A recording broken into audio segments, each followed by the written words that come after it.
अक्सिक्स हिंदी अध्याय 51 लगातार 5 जीत दाहिने हाथ को मजबूत करना। शोरगुल से भरा ग्लेडिएटर अखाड़ा अचानक शांत हो गया। सिल्वर फेस का शरीर हवा में एक परवलय का आकार बनाता हुआ जमीन पर जोर से गिरा। लू शेंग के मुके से टकराने वाली यांत्रिक मुट्ठी पहले ही टूट चुकी थी, यहां तक कि उसके भीतर का ऊर्जा केंद्र भी चकनाचूर हो चुका था। यह दर्शक जो खुशी से तालियां बजा रहे थे और अपनी रकम दोगुनी होने की उम्मीद कर रहे थे, इस क्षण देखकर दंग रह गए। अखाड़े पर केवल लू शेंग का ही रूप शेष रह गया। जैसे ही सन्नाटा छा गया। धिक्कार है, सिल्वर फेस क्या कर रहा है? एक नए व्यक्ति से वह कैसे हार सकता है? अरे यार, मैंने सिल्वर फेस पर 10,000 फेडरल पॉइंट्स दांव पर लगाए हैं। मुझे उन्हें वापस कमाने में कितना समय लगेगा? 10,000, मैं 30,000 का दांव लगाता हूं। आह, धिक्कार है सिल्वर फेस पर। आखिर यह नया आदमी कौन है? कितना भयानक है ये? वह सिल्वर फेस था, वह लगातार 5 जीत हासिल करने वाला था। ये अनगिनत दर्शकों को यह स्वीकार करना कठिन लगा कि उनके सामने क्या हो रहा था, लेकिन मेजबान की उत्साहपूर्ण घोषणा के बाद उनके पास परिणाम को स्वीकार करने के अलावा कोई विकल्प नहीं था। क्यू तियान जीतता है। क्यू तियान भूमिगत क्षेत्र में हमारे नए योद्धा ने सिल्वर फेस को तुरंत हरा दिया है। आइए क्यू तियान का हार्दिक तालियों से स्वागत करें। अंततः मेजबान की व्यावसायिकता ने एक संक्षिप्त मौन के बाद एक बार फिर से अखाड़े के माहौल को जीवंत कर दिया। Q Tian, Q Tian, Q Tian. एक पल में सिल्वर फेस की हार भूल गई क्योंकि भीड़ ने क्यू तियान का स्वागत करना शुरू कर दिया। तो क्या क्यू तियान लड़ाई जारी रखना पसंद करेगा? मेजबान ने पूछा। शांत भाव से लू शेंग ने उत्तर दिया, जारी रखें। क्यू तियान ने जारी रखने का फैसला किया है, इसलिए क्यू तियान का अगला प्रतिद्वंद्वी होगा। काले अजगर आग की लपटों की तरह अखाड़े का वातावरण जलता रहा, साथ ही उन्माद की लहरें भी उठती रहीं।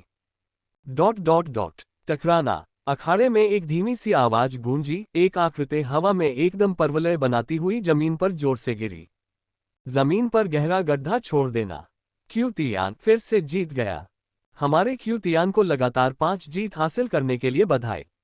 मंच से मेजबान की आवाज पूरे भूमिगत क्षेत्र में गूंज रही थी। अनगिनत दर्शक नीचे लू शेंग को उत्सुकता से देख रहे थे। दर्शक ऐसे ही थे, वे अखाड़े में जो भी अधिक शक्तिशाली होता था उसका उत्साहवर्धन करते थे। अखाड़े में अनगिनत लड़ाके थे, यहां तक कि लगातार 5 जीत हासिल करने वाले भी अक्सर देखे जाते थे, लेकिन इससे क्या? उनके लिए वे केवल दांव लगाने के उपकरण मात्र थे। यदि वे जीत जाते तो वे खुशी मनाते, लेकिन यदि वे मर जाते तो वे एक झलक भी नहीं पाते। क्यू तियान, क्या तुम लड़ना जारी रखोगे? इस समय मेजबान की नजर लू शेंग की ओर भी कुछ उत्साहपूर्ण थी। भूमिगत क्षेत्र के इतिहास में एक नवागंतुक द्वारा एक ही दिन में लगातार 5 जीत हासिल करना दुर्लभ था। कम से कम पिछले 1 या 2 महीनों में तो कोई भी ऐसा करने में कामयाब नहीं हुआ था। मेजबान की बात सुनकर लू शेंग ने अपने सिस्टम पैनल पर नजर डाली। नाम लू शेंग, पेशा मार्शल आर्टिस्ट, क्षेत्र अस्थि निर्माण क्षेत्र 20/100, दीर्घायु तकनीक 5100 रोट्स LV1, 5 तत्व मुट्ठी 99100 रोट्स LV5, बेसिक मैकेनिकल प्रोस्थेटिक रखरखाव 8810 रोट्स LV5। 5 एलिमेंट्स फिस्ट की प्रगति 99 तक पहुंच गई थी। मार्शल कौशल मारक कौशल है। मार्शल कौशल दक्षता में सुधार करने का सबसे तेज तरीका युद्ध के माध्यम से है। लगातार 5 मुकाबलों ने पहले ही 5 एलिमेंट्स फिस्ट में लू शेंग की प्रगति को 99 तक पहुंचा दिया था। लेकिन जब पंचतत्व मुट्ठी की प्रगति 99 तक पहुंची तो ये दीर्घायु मुद्रा की तरह ही अटक गई। ये पंचतत्व मुट्ठी का अद्वितीय मानसिक क्षेत्र होना चाहिए। 5 तत्वों की मुट्ठी के मानसिक क्षेत्र के 5 प्रकार हैं, लेकिन प्रत्येक व्यक्ति केवल एक के लिए उपयुक्त है और केवल एक में ही महारत हासिल कर सकता है। मानसिक क्षेत्र को समझने के लिए कई लड़ाइयों की आवश्यकता होती है, लेकिन लगातार 5 जीतों से मिले पुरस्कारों और झाओ जियादी द्वारा पहले अर्जित संघीय अंकों के साथ यह मेरे लिए अपनी साधना को दूसरे स्तर तक उन्नत करने के लिए पर्याप्त है। लू शेंग ने धीरे से कहा, फिर मेजबान की ओर अपना सिर हिलाया और आज के मैच रोक दिए। लगातार 5 जीत पहले से ही काफी अच्छी थी। जैसे जैसे जीत की गिनती बढ़ती गई, प्रतिद्वंद्वी मजबूत होते गए, ठीक वैसे ही जैसे लू शेंग ने पहले सामना किया था।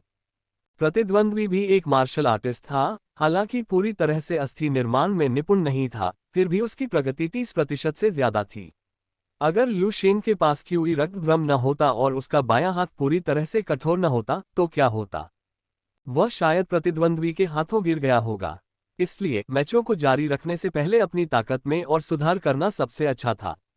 ठीक है, क्यूई तियान ने मैच बंद करने का फैसला किया है। आइए क्यूई तियान को गर्मजोशी से तालियों के साथ विदाई दें। मेजबान को थोड़ा अफसोस हुआ, वह लू शेंग को प्रसिद्धि अर्जित करते देखना चाहता था। लेकिन लू शेंग ने रुकना चुना। लू शेंग धीरे धीरे अखाड़े से बाहर चला गया, शोरगुल उससे दूर होता जा रहा था। जब तक वह विश्राम कक्ष में वापस नहीं आ गया तब तक शोर पूरी तरह से गायब हो गया। सर, लगातार 5 जीत हासिल करने पर बधाई। हम जल्द ही आपके खाते में फेडरल पॉइंट्स ट्रांसफर कर देंगे। उसके बगल में बैठी लड़की लू शेंग को देखकर मुस्कुराई। लू शेंग ने सिर हिलाया, फिर अपना बंदर चेहरा वाला मुखौटा उतार दिया और भूमिगत क्षेत्र से बाहर चला गया। घर लौटकर लू शेंग सोफे पर लेट गया और जल्द ही उसे अधिसूचना की आवाज सुनाई दी। लू शेंग ने जांच की तो पाया कि उनके व्यक्तिगत टर्मिनल पर उनके फेडरल पॉइंट्स 3.6 मिलियन तक पहुंच गए थे। इनमें से 600,000 लगातार 5 जीत के लिए इनाम थे, पहले 4 मैचों के लिए 100,000 प्रत्येक, 5वें के लिए 2 गुना, कुल 600,000। जहां तक 3 मिलियन की बात है, ये झाओ जियादी का मुआवजा था जिसे जियांग हे ने लू शेंग के खाते में स्थानांतरित कर दिया था। 3.6 मिलियन संघीय अंक देखकर लू शेंग की आंखें गर्म हो गईं और उसने सीधे 3 दर्जे की हड्डी बनाने वाली गोलियां खरीद लीं। हड्डी जोड़ने वाली गोली महंगी थी और तीसरी श्रेणी की गोली की कीमत 1 मिलियन फेडरल पॉइंट थी, लेकिन उनका प्रभाव असाधारण था। एक पल में लू शेंग के खाते में केवल 600,000 फेडरल पॉइंट्स बचे।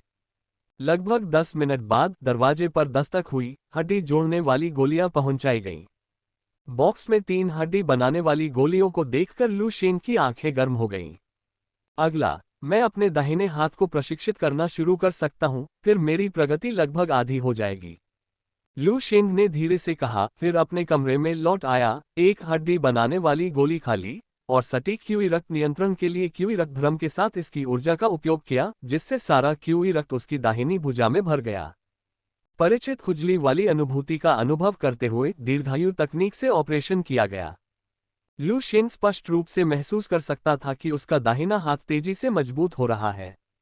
खुजली की लहरों के बीच लू शेंग को अपने दाहिने हाथ में ताकत का उभार भी महसूस हुआ। धीरे धीरे समय बीतता गया। जब हड्डी बनाने वाली गोली की ऊर्जा समाप्त हो गई तो लू शेंग ने एक और गोली खा ली और अपने दाहिने हाथ को मजबूत करना जारी रखा। लगातार 9 जीत के लिए प्रहार, डिंग फायर दायरे। अगले दिन लू शेंग अपने बिस्तर पर पालथी मारकर बैठा था, उसके शरीर से धीरे धीरे एक मजबूत आभा निकल रही थी। लू शेंग ने धीरे से अपनी आंखें खोली, साथ ही सिस्टम पैनल भी दिखाई दिया। नाम, लू शेंग। पेशा, मार्शल आर्टिस्ट। क्षेत्र, अस्थि निर्माण क्षेत्र 40/100। दीर्घायु तकनीक 1010 रोट्स LV1।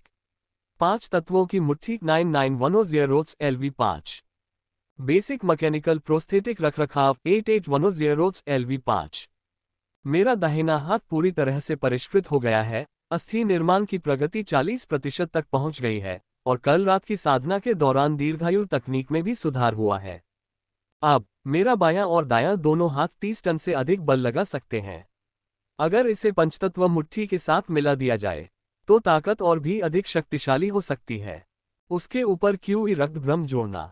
लू शेंग के होठों पर मुस्कान आ गई, लेकिन अपने सामने खाली बॉक्स को देखकर लू शेंग कुछ परेशान हुए बिना नहीं रह सका। मेरे पूरे दाहिने हाथ को परिष्कृत करने में मुझे 3 बोन फोर्जिंग पिल्स की लागत आई, जो कुल मिलाकर 3 मिलियन संघीय अंक है। ये काफी महंगा है। हालांकि यह इसके लायक था क्योंकि साधना को गति देने के लिए संसाधनों का उपयोग करना उस समय की तुलना में कई गुना तेज है जब मैं क्यूई रक्त क्षेत्र में था। अंत में जो संसाधन शक्ति में परिवर्तित नहीं होते हैं वे बेकार हैं। सौभाग्य से आगामी मैचों में जीत के लिए 20,000 संघीय अंक मिलेंगे तथा चैंपियन का खिताब जीतने पर प्रति मैच 40,000 अंक मिलेंगे।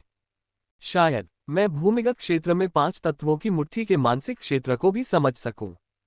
लू शेंग मुस्कुराया, अपने शरीर में अपार शक्ति का अनुभव करते हुए। आलस से अंगड़ाई लेते हुए और घर पर थोड़ा फ्रेश होने के बाद वह फिर से पोलस्टार ब्लैक मार्केट की ओर चल पड़ा।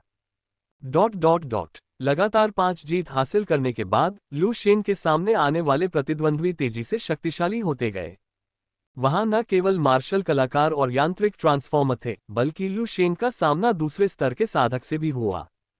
क्यूई रक्त भ्रम और अपनी दोनों भुजाओं के पूर्ण परिष्कार के बावजूद लू शेन के लिए इन विरोधियों से लड़ना अभी भी मुश्किल था। प्रत्येक मैच के बाद लू शेन को दिन के अधिकांश समय आराम करने की आवश्यकता होती थी। परिणामस्वरूप 3 दिन बीत गए और अपनी पिछली 5 लगातार जीतों को गिनते हुए लू शेन केवल 8 लगातार जीत हासिल करने में कामयाब रहे। 1 मिलियन से अधिक संघीय अंक अर्जित करने के बाद लू शेन ने तीसरे स्तर की हड्डी बनाने वाली गोली खरीदने में संकोच नहीं किया और शेष 20,000 अंकों को अन्य माध्यमिक साधना संसाधनों में परिवर्तित कर दिया। अस्थि निर्माण गोली के प्रभाव में लू शेन की अस्थि निर्माण प्रगति 40% से बढ़कर 50% हो गई। हालांकि पंचतत्व मुट्ठी की प्रगति 99 अंकों पर अटकी रही और वह अभी भी पंचतत्व मुट्ठी के मानसिक क्षेत्र को समझ नहीं पाया है। फिर भी लू शेन की 5 तत्वों की मुट्ठी के बारे में समझ गहरी हो गई। इस दिन लू शेन पोलस्टार ब्लैक मार्केट के भूमिगत क्षेत्र में पहुंचे और अपना 9वां मैच शुरू किया। QE Tian, QE Tian, QE Tian. जैसे ही लू शेन ने बंदर के चेहरे वाला मुखौटा पहनकर अखाड़े में प्रवेश किया, पूरे अखाड़े में जयकार की लहर गूंज उठी। अनगिनत भावुक दर्शक नीचे से लू शेन को देख रहे थे। वर्तमान में लू शेन इन दर्शकों की नजरों में कोई नया चेहरा नहीं था, बल्कि एक चमकता हुआ नया सितारा था जो भूमिगत क्षेत्र में काफी प्रसिद्ध था। भूमिगत क्षेत्र में लगातार 8 जीत का सिलसिला दुर्लभ था। ये बताने की आवश्यकता नहीं है कि लू शेन को लगातार 8 जीत हासिल करने में केवल कुछ ही दिन लगे। देवियों और सज्जनों, आज प्रतियोगी क्यूई तियान के लिए लगातार 9वीं जीत के लिए प्रयास करने का दिन है। आइए प्रतियोगी क्यूई तियान का तालियों की गड़गड़ाहट के साथ स्वागत करें। मेजबान ने माइक्रोफोन पकड़े हुए पूरे जोश के साथ बात की, उसकी आवाज पूरे क्षेत्र में गूंज रही थी। जहां तक क्यूई तियान के प्रतिद्वंद्वी की बात है, वह भी लगातार 8 जीत वाला प्रतियोगी है। उसका नाम है बायहू, बायहू, बायहू। जैसे ही मेजबान के शब्द निकले, कई दर्शकों ने बायहू का नाम जपना शुरू कर दिया। कुछ ही देर बाद लू शेन ने एक पतली सी आकृति को सफेद लोमड़ी का मुखौटा पहने हुए धीरे धीरे अखाड़े में आते देखा। लू शेन की आंखें थोड़ी सिकुड़ गईं। ये एक किसान है। लू शेन ने मन ही मन बुदबुदाया। साधक की पहचान आसानी से पहचानी जा सकती है। पहली बात तो ये कि उनमें यांत्रिक ट्रांसफॉर्मर जैसी प्रमुख विशेषताएं नहीं होती, और दूसरी बात, लू शेन को उनसे कोई तेज क्यूई रक्त निकलता हुआ महसूस नहीं होता। इसलिए वे केवल एक कृषक हो सकते हैं। कौन लगातार 9वीं जीत के लिए सफलतापूर्वक प्रयास करेगा? आइए प्रतीक्षा करें और देखें। मैच अब शुरू होता है। मेजबान की आवाज अचानक ऊंची हो गई। अखाड़े के अंदर अचानक रोशनी चमक उठी। जल्द ही लू शेन ने बायहू के पास 2 उड़ती हुई तलवारें देखीं, जो बल क्षेत्र कोर के साथ और अधिक धंसी हुई थीं। बायहू के नियंत्रण में उड़ती हुई तलवारें तुरंत लू शेन की ओर बढ़ीं। मैंने आपकी फाइल पढ़ी है। एक मार्शल कलाकार के लिए इतनी दूर तक पहुंचना काफी प्रभावशाली है, लेकिन साधकों की तुलना में मार्शल कलाकार अभी भी अपर्याप्त हैं। मुखौटे के पीछे से बायहू की कुछ अहंकारी आवाज आई। लू शेन अविचलित रहा। उसने उड़ती तलवारों पर नजर डाली और जल्दी से उनमें अंतर्निहित बल क्षेत्र कोर को पहचान लिया। गुरुत्व क्षेत्र और ज्वाला बल क्षेत्र। लू शेन ने अपना सिर हिलाया। उसके बाएं पैर ने अचानक बल लगाया। उसका पूरा शरीर मिसाइल की तरह आगे की ओर बढ़ गया। दोनों भुजाओं के पूर्णतः परिष्कृत होने के बाद प्रगति 40% थी। अब लू शेन की शोधन प्रगति 50% थी। अतिरिक्त 10% स्वाभाविक रूप से लू शेन के बाएं पैर की परिष्कृत हड्डियों से था। इसलिए अपने बाएं पैर से धक्का देने पर लू शेन की गति बहुत बढ़ गई। लू शेन पहले भी साधकों से निपट चुका था। उनसे निपटने का सबसे अच्छा तरीका था दूरी कम करना। क्यूई रक्त भ्रम में निपुणता प्राप्त किए बिना भी मार्शल कलाकारों के पास निकट युद्ध में साधकों को हराने का मौका होता है। तथापि साधकों पर आक्रमण करने में सक्षम मार्शल कलाकार अत्यंत दुर्लभ थे। हम्फ, बायहू ने घुरघुराहट की। दोनों उड़ती हुई तलवारें तुरंत आगे की ओर उछली, तीक्ष्णता के साथ फटने लगीं और गुरुत्वाकर्षण ने लू शेन पर दबाव डाला, जिससे उसका आक्रमण काफी धीमा हो गया। गुरुत्वाकर्षण क्षेत्र। लेकिन ये यहीं समाप्त नहीं हुआ। दूसरी उड़ती हुई तलवार में भयंकर आग लग गई, जिससे पूरा ब्लेड जल उठा। वह लू शेन की ओर तेजी से बढ़ा। लू शेन की आंखों में जलती हुई उड़ती तलवार का प्रतिबिंब दिखाई दिया। ज्वाला स्थिति। लू शेन का दिल धड़क उठा। उसके दिमाग में एक गहरी अंतर्दृष्टि कौंध गई। उसी समय उसे जिया वुड क्षेत्र याद आया, जिसे गाओ फैंग ने एक बार उसे दिखाया था। ज्वाला मानसिक क्षेत्र। लू शेन ने सहज रूप से अपनी आंखें बंद कर ली, जबकि ज्वलंत उड़ती तलवार तेजी से उसकी ओर आ रही थी। तीव्र लपटें उसके शरीर के बालों को झकझोर रही थीं। जब ज्वलंत उड़ती तलवार लू शेन पर वार करने वाली थी तो उसकी कसकर बंद आंखें अचानक खुल गईं। मैं समझता हूं, यह मेरी 5 तत्वों की मुट्ठी का मानसिक क्षेत्र है। डिंग फायर मेंटल रियल्म। संशोधन के बाद अध्याय 53 अखाड़ा मास्टर को चुनौती, नया राजा बनाम पुराना राजा। डिंग आग क्षेत्र 5 तत्व मुट्ठी लौ क्षेत्र। एक पल में क्यूई रक्त की धारा आग में बदल गई और पागलपन की हद तक लू शेन की मुट्ठी में बहने लगी। लाल रंग की चमक बिल्कुल जलती हुई लपटों जैसी थी। उसने ज्वलंत उड़ती तलवार की ओर मुक्का मारा। धमाका, एक धीमी सी आवाज गूंजी और ज्वाला बल क्षेत्र में लिपटी हुई ज्वलंत उड़ती तलवार को लू शेन की मुट्ठी ने बलपूर्वक मारा और तोड़ दिया। ये कैसे संभव है? बायहू के मुखौटे के नीचे उसकी पुतलियां अनायास ही सिकुड़ गईं। उसने सोचा भी नहीं था कि उसकी उड़ती तलवार एक मार्शल आर्टिस्ट द्वारा गिरा दी जाएगी। इससे पहले कि वह कुछ कर पाती, लू शेन का शरीर उसके सामने आ गया। संकट की प्रबल भावना तुरंत ही फूट पड़ी। बिना किसी हिचकिचाहट के बायहू ने तुरंत अपने भीतर आध्यात्मिक क्यूई को सक्रिय किया और उसे अपनी आध्यात्मिक शक्ति के साथ मिलाकर उड़ती तलवार को नियंत्रित किया तथा लू शेन के हमले को रोकने का प्रयास किया। लेकिन लू शेन का शरीर लाल चमक रहा था, क्यूई रक्त भ्रम से ढका हुआ था। एक भयानक आभा फूट पड़ी। इस आभा के प्रभाव में बायहू को लगा कि उसका दिमाग खाली हो गया है। वही ये भी भूल गई कि उसे क्या करना चाहिए। धमाका, एक और धीमी सी आवाज फूट पड़ी। लू शेन की मुट्ठी बायहू के मुखौटे पर लगी, जिससे वह तुरंत टूट गया और उसका अत्यंत सुंदर चेहरा सामने आ गया। लेकिन मुक्के के प्रहार से सारी उत्तम सुंदरता कुछ विकृत हो गई। बायहू की आकृति लू शेन के पिछले प्रतिद्वंद्वी की तरह मध्य हवा में एक पर्वलय का निर्माण करते हुए उड़ी। अंततः वह बेहोश होकर जमीन पर गिर पड़ी। उसका चेहरा पहले ही भारी बल के कारण विकृत और गंभीर हो चुका था। बायहू ने लड़ने की क्षमता खो दी है। आइए क्यूई तियान को लगातार 9वीं जीत हासिल करने के लिए बधाई दें। मेजबान की आवाज समय पर सुनाई दी, जिससे भीड़ उत्साहित हो गई। क्यूई तियान, हा, मुझे पता था कि क्यूई तियान महान है। मैंने उस पर 30,000 संघीय अंक दांव पर लगाए हैं। QE Tian, QE Tian, QE Tian. पूरे भूमिगत क्षेत्र में जयकारे गूंज उठे। इस बीच एक आलीशान कमरे में मेई हुआ सोफे पर लेटी हुई थी और उसकी आंखों में एक हल्की सी चमक थी और वह नीचे लू शेन को देख रही थी। कोई आश्चर्य नहीं कि जियांग ही ने इस लड़के को मेरे पास आने का इंतजाम किया। ऐसा लगता है कि वह इस बच्चे को तैयार करने के लिए दृढ़ है, मेई हुआ ने आश्चर्य से कहा। लेकिन मैं तुम्हें मुंह दिखाऊंगा, लेकिन अगर किसी छात्र को मेरे पोलस्टार ब्लैक मार्केट एरेना में एरेना मास्टर की उपाधि मिल जाती है तो मेरा चेहरा काफी शर्मिंदा हो जाएगा। मेई हुआ ने धीरे से बुदबुदाते हुए सोचा। जुवान मिंग को मुझसे मिलने के लिए बुलाओ, मेई हुआ ने धीरे से कहा, लेकिन कमरे में कोई प्रतिक्रिया नहीं हुई। कुछ मिनट बाद दरवाजे पर दस्तक हुई और एक मोटा ताजा व्यक्ति, जिसने काला मुखौटा पहना हुआ था, धीरे धीरे अंदर आया। मालिक, जुवान मिंग ने मेई हुआ को थोड़ा झुकाया। मेई हुआ ने मुड़कर नहीं देखा, बस नीचे लू शेन को घूरते हुए उसकी ओर इशारा करते हुए कहा, तुम उसका 10वां मैच आजमाओ। तुम्हारी यांत्रिक अनुकूलता 90% होनी चाहिए, है ना? जुवान मिंग ने अखाड़े में लू शेन की ओर देखा और गहरी आवाज में जवाब दिया, सटीक रूप से कहें तो ये 97% है। उसकी आवाज विद्रोही स्वर से भरी हुई थी। 97% अनुकूलता वाला इंटरमीडिएट बॉडी एनहांसर पहले से ही सभी द्वितीय श्रेणी के मैकेनिकल ट्रांसफॉर्मरों में शीर्ष श्रेणी का माना जाता था। तो फिर आप ऐसा करिए, लेकिन याद रखिए, आप घायल तो कर सकते हैं, लेकिन मार नहीं सकते। मेई हुआ ने उदासीनता से कहा। जुवान मिंग ने सिर हिलाया, फिर सम्मानपूर्वक झुककर धीरे धीरे कमरे से बाहर चला गया। जब वहां कोई नहीं था, मेई हुआ ने लू शेन की ओर देखा। उसके मुंह के कोने थोड़े ऊपर उठ गए। यदि जुवान मिंग भी आपके मुकाबले में नहीं है तो आपको अखाड़ा मास्टर की उपाधि देने में क्या हर्ज है? क्यू तियान, क्या आप चुनौती जारी रखना चाहते हैं? यदि आप ऐसा करते हैं तो यह आपकी लगातार 10वीं जीत होगी और आपका प्रतिद्वंद्वी पूर्व अखाड़ा मास्टर होगा।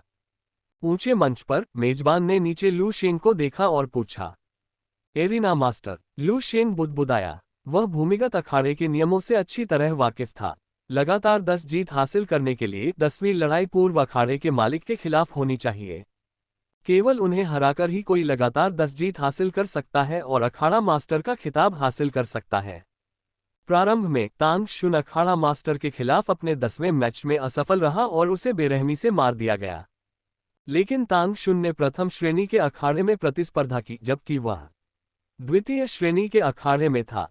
अपने भीतर क्यूई रक्त की चरम अवस्था को महसूस करते हुए लू शेंग ने अनगिनत उत्साही निगाहों का सामना किया और मेजबान की ओर सिर हिलाया।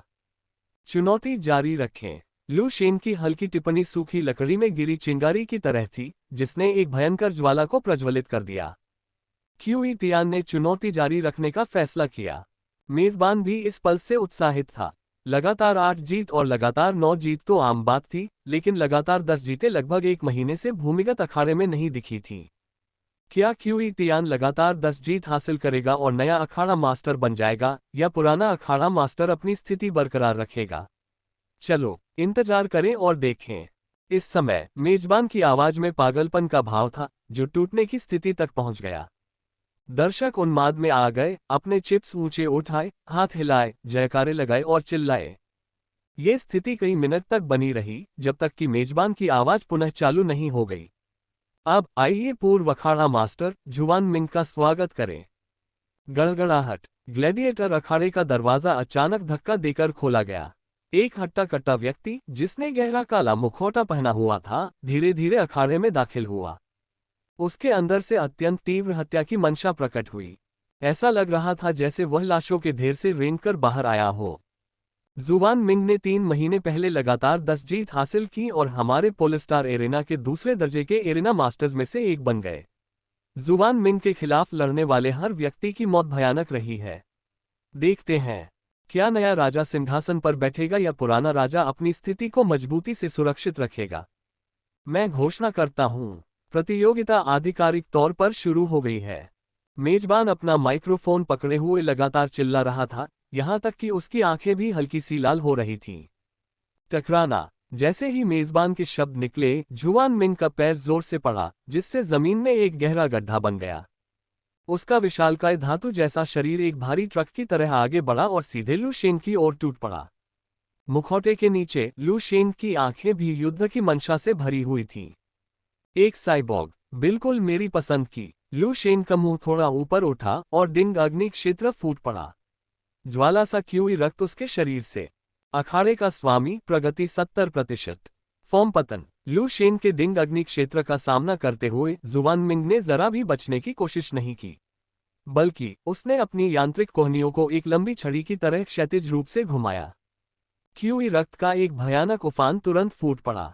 उन यांत्रिक कोहनियों के प्रहार से उत्पन्न झोंके ने ही लोगों के चेहरों पर जलन पैदा कर दी। बाम। लू शेन की मुट्ठी और जुवान मिंग की यांत्रिक कोहनियां आपस में जोरदार टकराईं। झड़प के साथ एक धीमा विस्फोट भी हुआ, जैसे अखाड़े में अचानक बम फट गया हो। ड्रैगन जैसी दिखने वाली 2 भयानक ताकतों के बीच टकराव हुआ, जिससे ग्लैडिएटर क्षेत्र का माहौल चरम पर पहुंच गया। मैंने तुम्हारा दस्तावेज पढ़ लिया है। तुम जिस चीज में माहिर हो वह तुम्हारे बाएं हाथ से ज्यादा कुछ नहीं है। हालांकि मुझे नहीं पता कि तुम्हारा बायां हाथ इतना मजबूत क्यों है। जब तक मैं तुम्हारे बाएं हाथ से बचाव कर सकता हूं, अब तुम मेरे बराबर नहीं रहोगे। जुवान मिंग की नजर लू शेन पर टिक गई और वह ठंडी नजरों से देखने लगा। भिनभिनाओ, भिनभिनाओ, भिनभिनाओ। अचानक जुवान मिंग के शरीर से एक अत्यंत विचित्र बल क्षेत्र निकला। लू शेन को ऐसा महसूस हुआ जैसे कोई प्रतिकारक शक्ति उसकी मुट्ठी को जुवान मिंग के शरीर के पास जाने से रोक रही थी। ऐसा लग रहा था जैसे उसकी मुट्ठी दलदल में फंस गई हो। जितना जोर से वह धक्का देता, वह उतनी ही गहरी धंसती जाती। ये है। लू शेन ने थोड़ा सा भौहें चढ़ाईं। जुवान मिंग के होठों पर एक वक्रता उभरी, प्रतिकर्षण बल क्षेत्र। जब मेरी कृत्रिम अनुकूलता 90% तक पहुंच जाती है, तो मेरा पूरा शरीर स्वचालित रूप से एक प्रतिकर्षण बल क्षेत्र उत्पन्न कर सकता है, जो द्वितीय श्रेणी के पारलौकिक लोगों के सभी हमलों को पीछे हटाने के लिए पर्याप्त है। और आप केवल एक मार्शल आर्टिस्ट हैं। मेरी अपराजित किंवदंती जारी रहेगी। जुवान मिंग ने एक धीमी गर्जना की और उसकी मुट्ठियां तुरंत आगे बढ़ गईं, उसकी कोहनी से लपटें फूट पड़ीं, जो लू शेन की ओर बढ़ गईं। तथापि जैसे ही जुवान मिंग का हमला लू शेन पर होने वाला था, लू शेन के पीछे एक लाल चमक दिखाई दी, जो उसकी त्वचा पर फैल गई। क्यूई रक्त भ्रम, द्वितीय स्तरीय प्रतिकर्षण बल क्षेत्र। देखते हैं कि क्या यह इस मौके को रोक सकता है। एक धीमी सी बड़बड़ाहट फूट पड़ी, जुवान मिंग की पुतलियां तेजी से सिकुड़ गईं।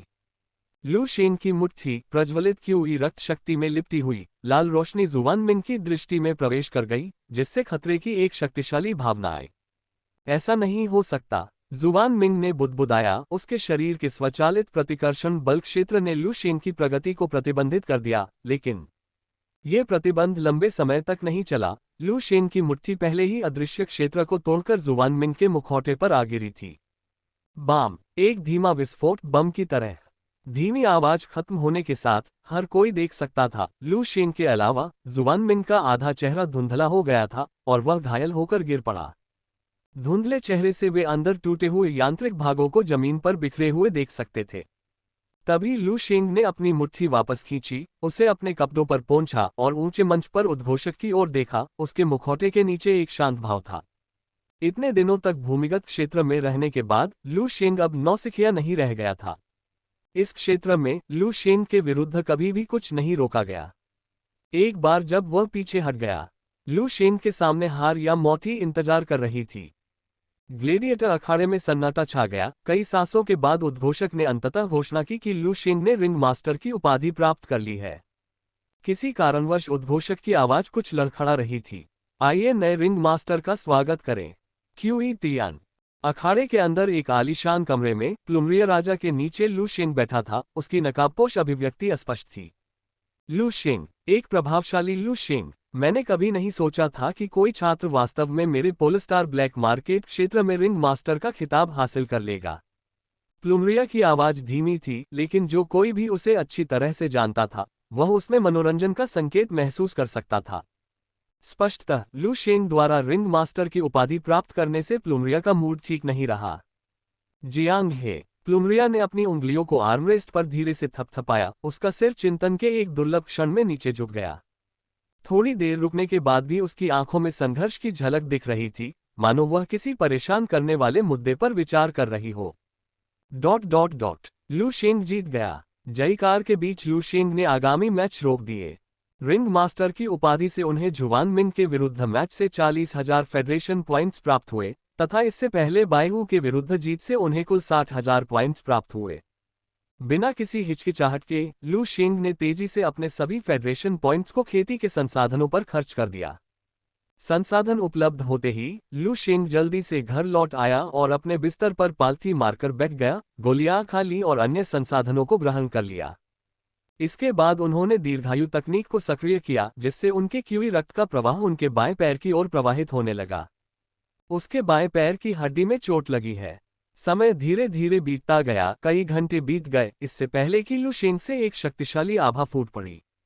उसके पीछे एक रक्त लाल भ्रम प्रकट हुआ, जिससे कमरे का दमनकारी वातावरण भयावह हो गया। बायां पैर पूरी तरह से क्षतिग्रस्त है, दायां पैर आंशिक रूप से क्षतिग्रस्त है। लू शेंग ने धीरे से अपनी आंखें खोली, उनमें उत्साह झलक रहा था। एक विचार के साथ सिस्टम इंटरफेस उनके सामने प्रकट हुआ। नाम लू शेंग। व्यवसाय मार्शल आर्टिस्ट। क्षेत्र अस्थि निर्माण क्षेत्र 70/100। दीर्घायु तकनीक 2010 LV1। 5 तत्व मुट्ठी मैक्स डिंग फायर क्षेत्र।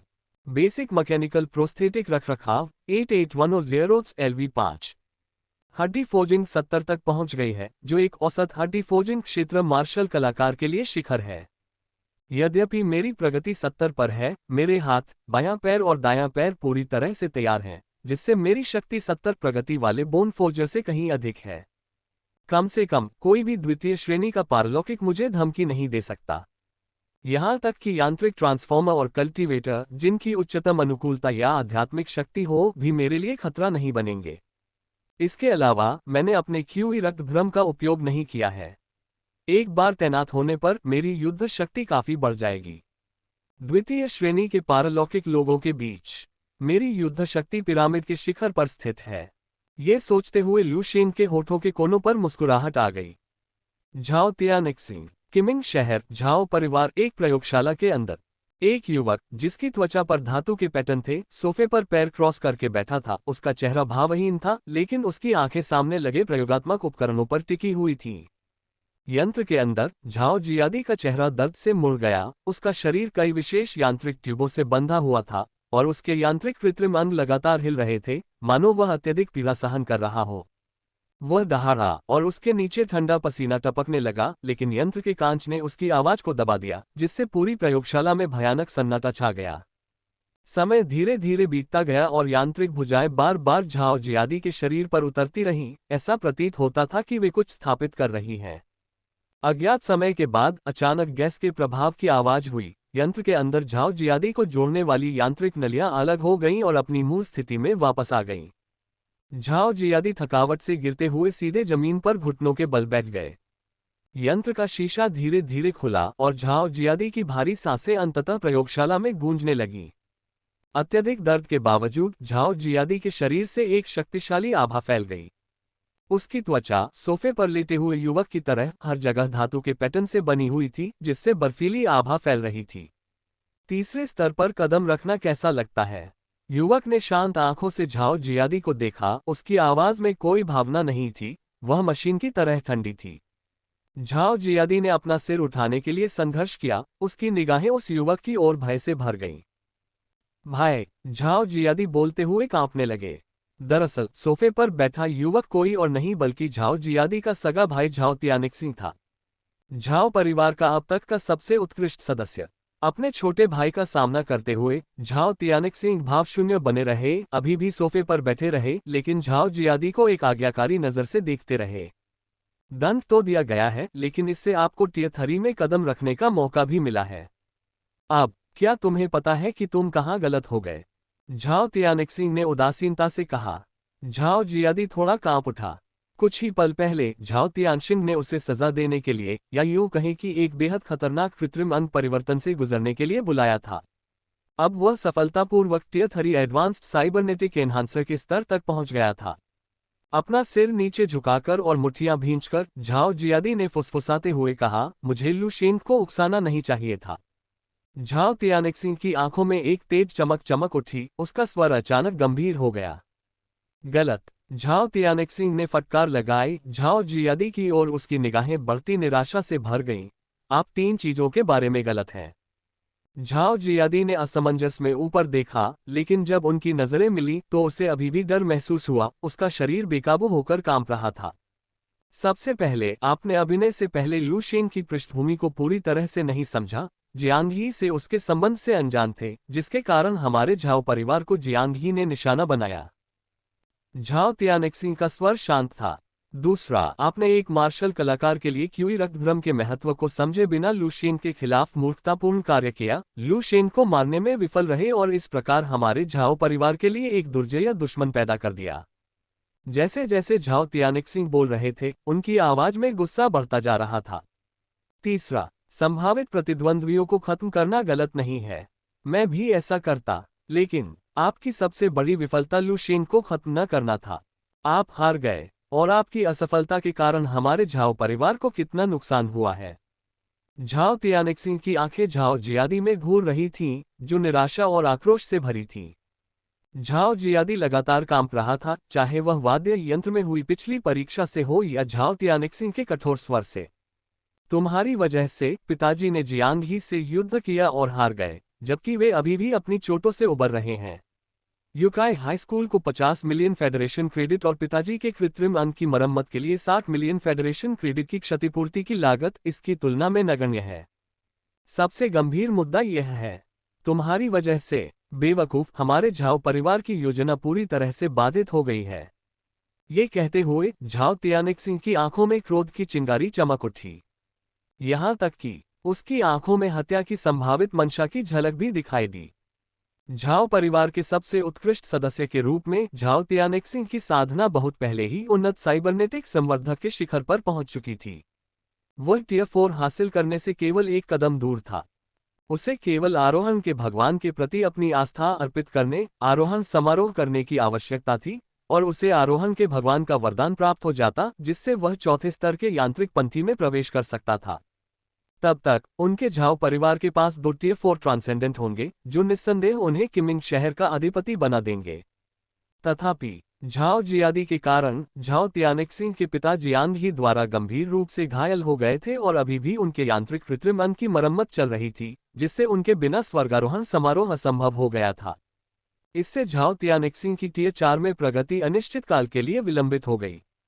इसके अलावा झाओ परिवार के पास अब लू शेंग नामक एक संभावित दुश्मन भी था।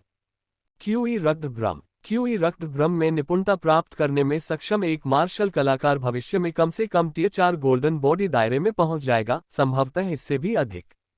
यहां तक कि झाओ परिवार भी ऐसे व्यक्ति को आसानी से उकसाने की हिम्मत नहीं करता था, फिर भी झाओ जियादी की मूर्खता ने उनके लिए ऐसा दुश्मन ला दिया था।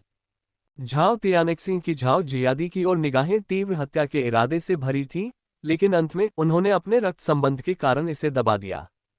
अगर तुम मेरे भाई नहीं होते तो मैं तुम्हें अभी मार डालना चाहता। झाओ तियानेक्सिंग ने अपनी आंखें बंद कर लीं और खुद से बुदबुदाया। क्या आप जानते हैं, पिताजी आपको लुशेन से माफी मांगने के लिए जियांग हे को सौंपना चाहते थे। झाओ तियानेक्सिंग ने अपनी आंखें खोली और झाओ जियादी को देखा। झाओ जियादी का कांपता हुआ शरीर जम गया। उसने डर के मारे अपना सिर उठाया, घबराया, नहीं, बिल्कुल नहीं, पिताजी मुझे कभी नहीं छोड़ेंगे। मैं उनका बेटा हूँ। भाई, भाई, मेरी मदद करो, कृपया मेरी मदद करो, मैं त्यागा नहीं जाना चाहता। झाओ जियादी घबरा गया, झाओ तियानेक्सिंग की ओर रेंगते हुए, झाओ तियानेक्सिंग के पैर को गले लगाते हुए, रोते हुए और विनती करते हुए। झाओ तियानेक्सिंग ने गहरी सांस ली, थोड़ी घृणा महसूस की, लेकिन अंत में कहा, मैंने तुम्हारे लिए पहले ही पिताजी से बात कर ली है। आपके पास अभी भी तियान की प्रशिक्षण शिविर के लिए अर्हता प्राप्त करने का मौका है, और मैं बड़ी मुश्किल से इस मामले को अलग रखने में कामयाब रहा, लेकिन अगर आप वह योग्यता प्राप्त करने में विफल रहे। झाओ तियानेक्सिंग की गहरी आंखें झाओ जियादी को घूर रही थीं और आगे कुछ नहीं बोल रही थीं। लेकिन झाओ जियादी ने झाओ तियानेक्सिंग की अनकही धमकी को समझा। मेई हुआ का अनुरोध, हड्डी फोजिंग पूर्णता प्राप्त करने की तैयारी। झाओ जियादी ने रोना बंद कर दिया और झाओ तियानेक्सिंग के सामने घुटनों के बल बैठ गया। उसकी अभिव्यक्ति कुछ हद तक चकित थी। ये लू शेंग पर कुछ हालिया सामग्रियां हैं, बाद में इन्हें अच्छी तरह से देख लेना। तुम्हारी अंतिम परीक्षा तक 1 महीना बाकी है। म्यू बिंग के अलावा लू शेंग तुम्हारा सबसे मजबूत प्रतिद्वंद्वी है। आप पिताजी का मन बदल सकते हैं या नहीं, यह 1 महीने में होने वाली अंतिम परीक्षाओं पर निर्भर करता है। मैंने आपकी मदद करने के लिए हर संभव प्रयास किया है, लेकिन अंततः यह आप पर निर्भर करता है। यदि आप अभी भी तियान की प्रशिक्षण शिविर में प्रवेश नहीं पा सकते हैं, तो मैं भी पिताजी को आपको लू शेंग से माफी मांगने से नहीं रोक पाऊंगा। ये कहते हुए झाओ तियानेक्सिंग ने झाओ जियादी को अपने प्रकाश मस्तिष्क से कुछ सामग्री भेजी। झाओ जियादी ने भावुक होकर झाओ तियानशिन को देखा। संदेश पाकर वह खड़ा हो गया। चिंता मत करो बड़े भाई, तुमने मेरे लिए बहुत कुछ किया है, मैं तुम्हें निराश नहीं करूंगा। झाओ तियानेक्सिंग ने झाओ जियादी को गहराई से देखा, फिर उसके शरीर पर धातु की रेखाओं और परिवर्तन के बाद उसके यांत्रिक अंगों पर ध्यान केंद्रित किया और सिर हिलाया। तीसरी श्रेणी के रीपा कवच का ये सेट कुछ ऐसा है जो मैंने विशेष रूप से आपके लिए खरीदा है। इसके साथ आपके पास क्यूई रक्त भ्रम वाले एक प्रतिभाशाली मार्शल कलाकार लू शेंग के साथ प्रतिस्पर्धा करने के लिए पूंजी होगी। आप अपने दम पर कड़ी मेहनत करें। झाओ जियादी ने सिर हिलाया, फिर झाओ तियानेक्सिंग को कृतज्ञतापूर्वक प्रणाम किया और प्रयोगशाला से बाहर निकल गया। झाओ तियानेक्सिंग ने झाओ जियादी के विदा होते हुए स्वरूप को देखा। उसकी गहरी आंखें और भी ठंडी होती जा रही थीं। हम्फ, झाओ तियानेक्सिंग ने अचानक ठंडी हंसी निकाली और सोफे पर पीछे झुक गई। तुम्हें यह मौका देना ही मेरे लिए सबसे बड़ी मदद है। तुम इसका फायदा उठा सकते हो या नहीं, ये तुम पर निर्भर है। ऐसा कहकर झाओ तियानेक्सिंग ने धीरे से अपनी आंखें बंद कर लीं। वह बहुत यथार्थवादी व्यक्ति थे। उन्होंने मानव संघ के ब्रह्मांडीय नियम योग्यतम की उत्तरजीविता को पूरी तरह से स्वीकार किया, लेकिन झाओ तियानेक्सिंग के विचार में योग्यतम की उत्तरजीविता में अंतिम विजेता आवश्यक रूप से कोई प्रजाति नहीं है, बल्कि कोई व्यक्ति भी हो सकता है, बिल्कुल शक्तिशाली गैलेक्टिक जीवन रूपों की तरह। और वह झाओ तियानेक्सिंग, शायद वह अद्वितीय व्यक्ति बनने में सक्षम हो। इस बार झाओ जियादी की मदद करते हुए उसने वो सब कुछ किया जो एक बड़े भाई को करना चाहिए। बाकी सब भाग्य पर छोड़ दिया गया था। शायद भाईचारे के स्नेह के अंतिम धागे को तोड़ने के बाद वह स्वर्गारोहण समारोह को बेहतर ढंग से आगे बढ़ा सकता था। ... भूमिगत रिंग। लू शेंग ने जोरदार मुक्का मारा और चुनौती देने वाले को बाहर कर दिया। अखाड़े के केंद्र में खड़े होकर असंख्य दर्शकों और जुआरियों की जंगली जय जयकार से घिरे हुए मेजबान की उत्साहपूर्ण आवाज ने घोषणा की कि नए राजा ने अपनी स्थिति मजबूत कर ली है। एक आलीशान कमरे में मेई हुआ एक हाथ से अपनी थोड़ी को सहारा देते हुए लू शेन की ओर देखते हुए विचारों में खोई हुई थी। यह नहीं चलेगा। अगर यह आदमी चलता रहा तो मेरी अंडरग्राउंड रिंग पैसे कैसे कमाएगी? उसके क्यूई ब्लड इल्यूजन और प्रदर्शन को देखते हुए सिर्फ मूर्ख ही उसकी जीत पर दांव नहीं लगाएंगे। सबसे कम ऑड्स के साथ भी मैं पैसे गंवा दूंगा, घर को एक पैसा भी नहीं मिलेगा। मेई हुआ की आवाज थोड़ी लाचार थी। अगर कोई आम इंसान होता तो कब का निपट लेता। आखिरकार किसी की आर्थिक स्थिति बिगाड़ना उसके माता पिता को मारने जैसा है। पोलस्टार ब्लैक मार्केट में बैठा मेई हुआ स्वाभाविक रूप से कोई आसान शिकार नहीं था, लेकिन दुर्भाग्य से लू शेन के पास जियांग ही का समर्थन था, जिससे मेई हुआ कोई कदम उठाने से हिचकिचा रहा था। चौथी श्रेणी के मार्शल आर्टिस्ट, वे सब पागलों का समूह हैं। मेई हुआ ने आह भरी और दरवाजे के बाहर किसी से कहा, जब ये खत्म हो जाए तो लू शेन को बुला लेना, मैं उससे बात करना चाहती हूँ। बाहर कोई प्रतिक्रिया नहीं थी, केवल कदमों की आहट धीरे धीरे गायब होती जा रही थी। ... लू शेन लाउंज में वापस आया, बस अपना मास्क उतारा और अपने निजी टर्मिनल पर नजर डाली। फेडरल पॉइंट्स 4 मिलियन से ज्यादा हो गए थे। अखाड़ा मास्टर बनने के बाद से लू शेन को हर चुनौती का सामना करने पर 6 लाख का इनाम मिला। 4 मिलियन, बस थोड़ा सा और मैं हड्डी बनाने की पूर्णता तक पहुंचने के लिए पर्याप्त तृतीय श्रेणी की हड्डी बनाने वाली गोलियां खरीद सकता हूं।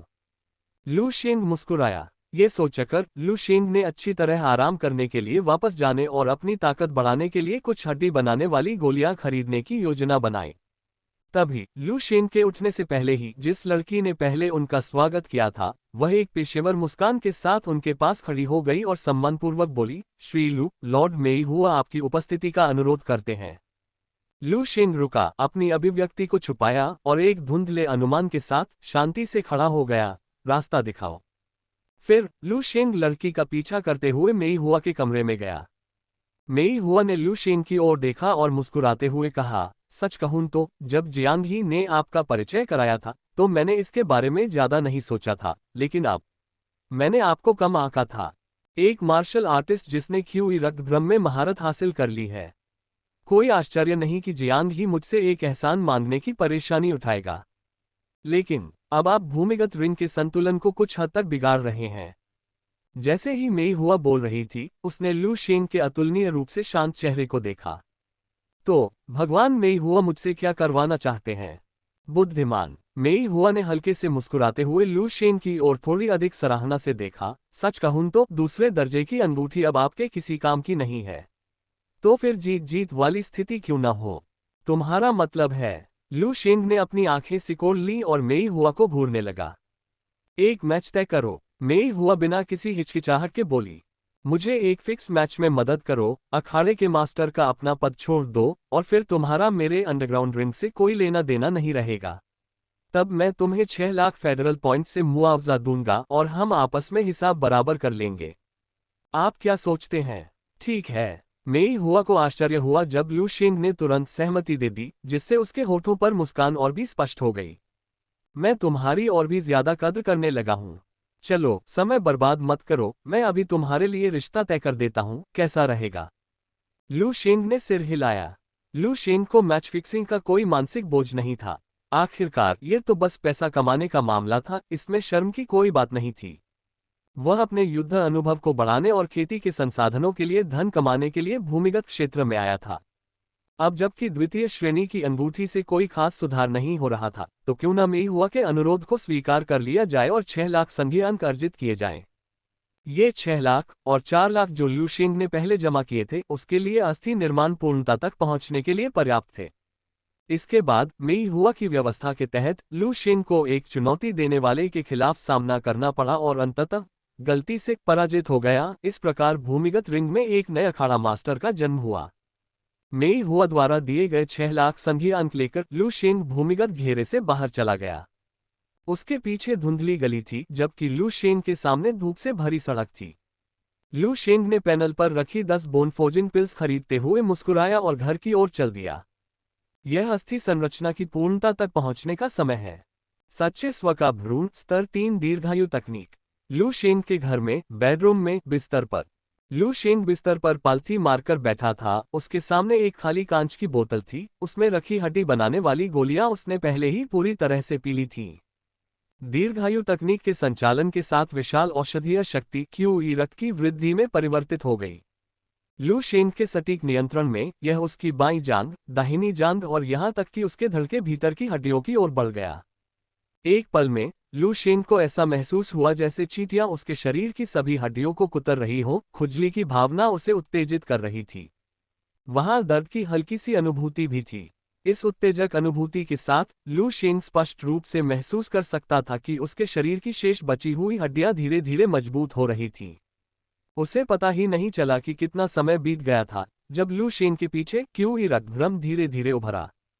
लू शेंग के शरीर के भीतर से एक शक्तिशाली आभा भी फूट पड़ी।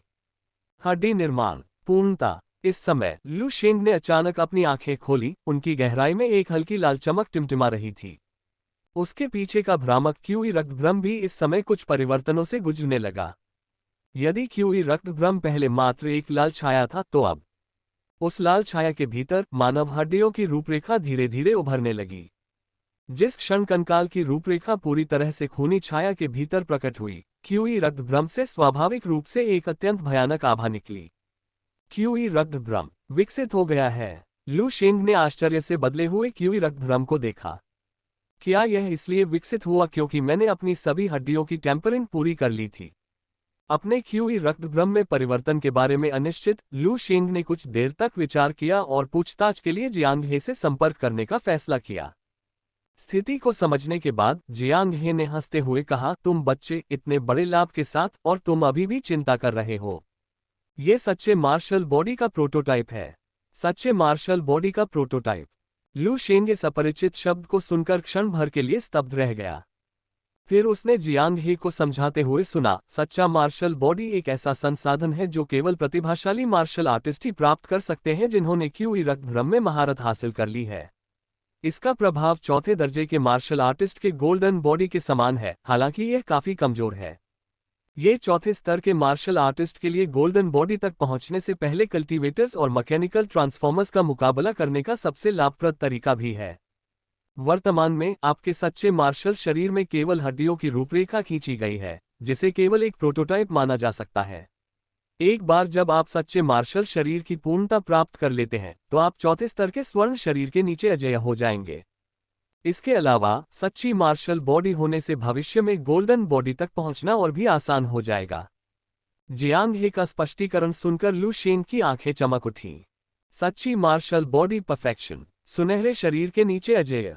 ईमानदारी से कहूं तो हालांकि QE ब्लड इल्यूजन वाले मार्शल आर्टिस्ट की हड्डी बनाने की क्षमता एक साधारण मार्शल आर्टिस्ट से कई गुना अधिक होती है, फिर भी मुझे उम्मीद नहीं थी कि आप इतनी जल्दी हड्डी बनाने की पूर्णता तक पहुंच जाएंगे।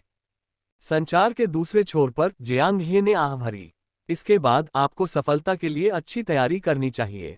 एक बार जब आप तीसरे स्तर की 100 वेन्स तक पहुंच जाते हैं, तो आप आगामी अंतिम परीक्षाओं में एपोकेलिप्स प्रशिक्षण शिविर के लिए अर्हता प्राप्त कर सकते हैं।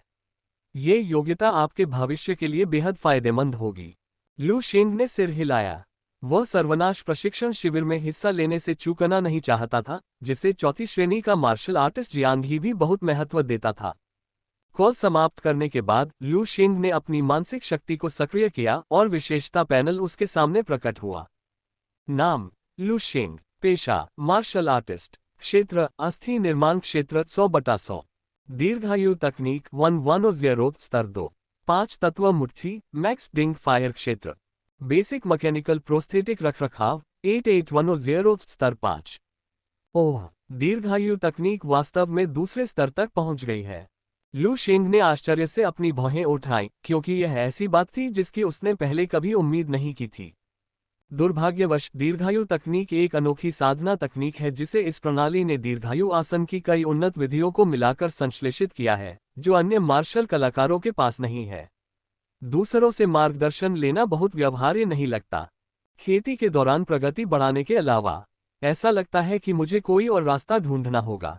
लू शेंग ने अपनी आंखें नीची कर ली, लेकिन वह पहले से ही एक योजना बना चुका था। चूंकि दीर्घायु तकनीक विभिन्न दीर्घायु आसन उन्नति विधियों से ली गई थी, इसलिए उन्होंने दीर्घायु तकनीक की प्रगति बढ़ाने के लिए उन विधियों का गहन अध्ययन किया। तीसरे स्तर के 100 नसों के लिए अपनी सफलता के लिए तैयार करने के लिए। इसके अलावा मुझे मानव मेरिडियन से संबंधित ज्ञान को समझने की आवश्यकता है क्योंकि 100 शिराओं में उन्हें जोड़ना शामिल है, जिसके लिए मानव मेरिडियन की स्पष्ट समझ की आवश्यकता है। लू शेंग ने खुद से कुछ कहा, फिर बिस्तर से उठा, जल्दी से फ्रेश हुआ, साफ कपड़े पहने और यूकाई हाई स्कूल के पुस्तकालय की ओर चल दिया। पुस्तकालय में जियांग हे द्वारा दी गई अनुमति के साथ लू शेंग स्वाभाविक रूप से कई साधना तकनीकों को ब्राउज कर सकता था। सबसे पहले वह दीर्घायु आसन की उन्नति विधियों वाले अनुभाग में गए और जो उन्होंने पहले पढ़ा था उसे उठाया। प्रारंभ में लू शेंग ने इन उन्नत तकनीकों को सरसरी तौर पर पढ़ा था, जिससे कई विवरण छूट गए थे। अब वह उन्हें धीरे धीरे और पूरी तरह से पढ़ने लगा। जैसे जैसे लू शेंग अपने ज्ञान में गहराई से उतरता गया, उसकी आंखों के सामने प्रकाश की किरणें चमकने लगीं। दीर्घायु तकनीक प्रगति जोड़ 1। दीर्घायु तकनीक प्रगति जोड़ 1। दीर्घायु तकनीक प्रगति जोड़ 2। डिंग, बुनियादी मार्शल आर्ट महारत शुरू। दीर्घायु तकनीक प्रगति जोड़ 5। जैसे ही लू शेंग ने अंतराल को भरने के लिए दीर्घायु आसन उन्नति तकनीकों को खंगाला, अचानक एक ठंडी यांत्रिक आवाज सुनाई दी।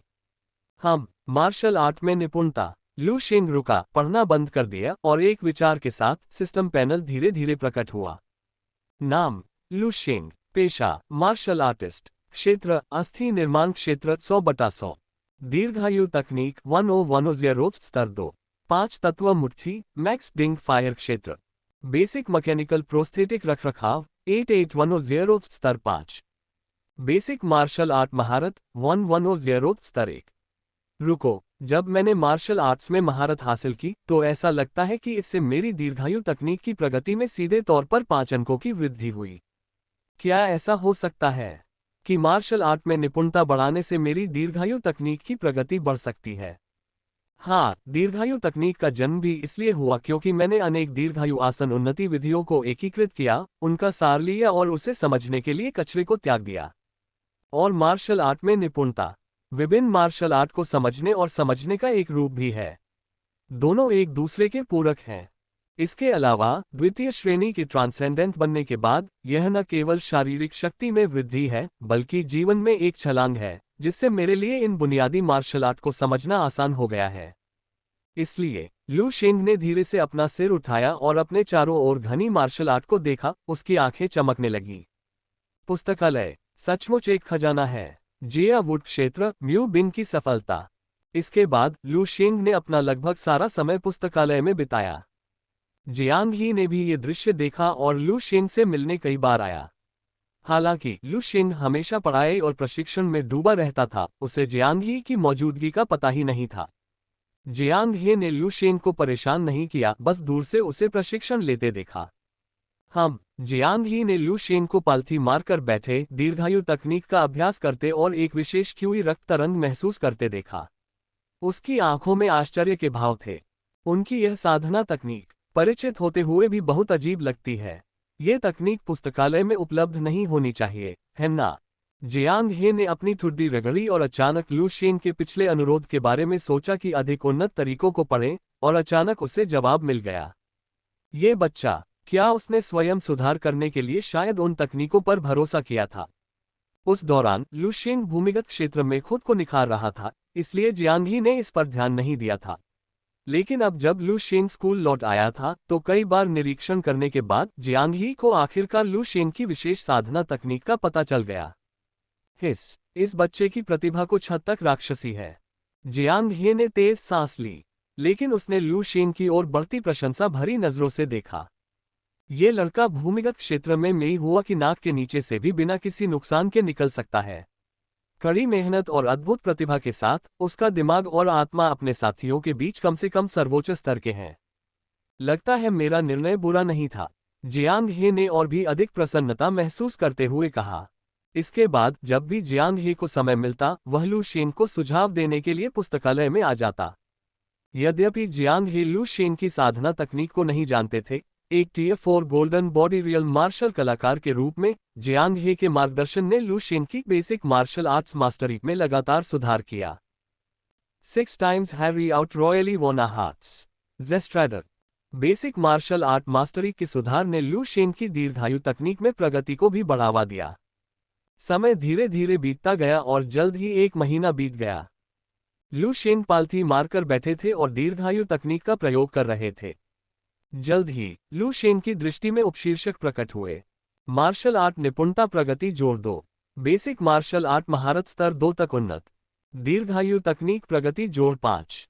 दीर्घायु तकनीक स्तर 3 तक उन्नत। अचानक लू शेन के मन में मार्शल आर्ट से जुड़ी कई अंतर्दृष्टियां उमड़ पड़ी, मानो वह कई वर्षों से इनका अभ्यास कर रहा हो। बेसिक मार्शल आर्ट्स मास्टरी के स्तर अपने न केवल दीर्घायु तकनीक की प्रगति को बढ़ावा दिया। दीर्घायु लू शेंग ने स्तर 3 दीर्घायु तकनीक से प्राप्त अंतर्दृष्टि को आत्मसात किया, जिससे उनकी समझ और गहरी हो गई। केवल जीवंत जीवन शक्ति से ही व्यक्ति दीर्घायु प्राप्त कर सकता है, और जीवंत जीवन शक्ति एक विशाल वृक्ष की तरह है जो हरी भरी शाखाओं से भरा है। इंतजार लेवल 3 दीर्घायु आसन से प्राप्त अंतर्दृष्टि को पचाते समय लू शेन को अचानक वह दृश्य याद आ गया जहां गाओ फैंग ने अपने जियावुड दायरे का प्रदर्शन किया था। जियावुड क्षेत्र को यांग वुड होना चाहिए, एक विशाल वृक्ष की तरह वैभवशाली, जीवन से भरपूर। गाओ फैंग की आवाज लू शेन के दिमाग में गूंज उठी। जियावुड दायरे। लू शेन ने अचानक आंखें खोली और मुक्का मारा, बुदबुदाया। यह उस भयंकर डिंग अग्नि क्षेत्र से बिल्कुल अलग था जो उसने पहले देखा था। इसके बजाय यह एक हरे भरे पेड़ की तरह था जो जीवन से भरपूर था। 5 एलिमेंट्स फिस्ट का एक सेट खत्म करने के बाद लू शेंग ने सोचा और सिस्टम पैनल प्रकट हुआ। नाम लू शेंग। व्यवसाय मार्शल आर्टिस्ट। क्षेत्र अस्थि निर्माण क्षेत्र 100/100। दीर्घायु तकनीक 110 स्तर 3। 5 तत्व मुट्ठी अधिकतम डिंग अग्नि क्षेत्र जिया लकड़ी क्षेत्र। बेसिक मैकेनिकल प्रोस्थेटिक रखरखाव 8810 स्तर 5। बेसिक मार्शल आर्ट महारत 110 स्तर 2। दीर्घायु तकनीक स्तर 3। लू शेन खुद को खुश महसूस करने से नहीं रोक सका। मैंने पंचतत्व मुट्ठी के जियावुड क्षेत्र को भी समझ लिया है। इससे पहले शिक्षक गाओ फैंग ने कहा था कि पंचतत्व मुट्ठी के एक विशिष्ट क्षेत्र को समझने वाला प्रत्येक व्यक्ति गलत है। केवल एक क्षेत्र को समझने का कारण अपर्याप्त प्रतिभा है। सिस्टम पैनल के साथ मैं मानव संघ की शीर्ष प्रतिभाओं से मुकाबला कर सकता हूं। ताली ताली ताली। जैसे ही लू शेन खुशियां मना रहा था, दूर से ताली की आवाजें आने लगीं। बुरा नहीं है, आपकी साधना तकनीक में सफलता मिली है और पंचतत्व मुट्ठी के जियावुड क्षेत्र को समझ लिया है। आपकी प्रतिभा मेरी कल्पना से भी बेहतर है। प्रधानाचार्य। लू शेन की अभिव्यक्ति धीरे धीरे शांत हो गई और वह पास आ रहे जियांग हे को देखकर शांति से मुस्कुराने लगा। वह विनम्र और शांतचित्त बने रहे। अब समय आ गया है। अब तीसरे स्तर तक पहुंचने का समय आ गया है। जियांग हे ने लू शेन की ओर मुस्कुराकर देखा, उसकी आंखों में उम्मीद की एक झलक थी। 40 के बाद भी बिकिनी में जलवा एवरीवन। ब्रेनबेरीज। तीसरी श्रेणी 100 शिराएं।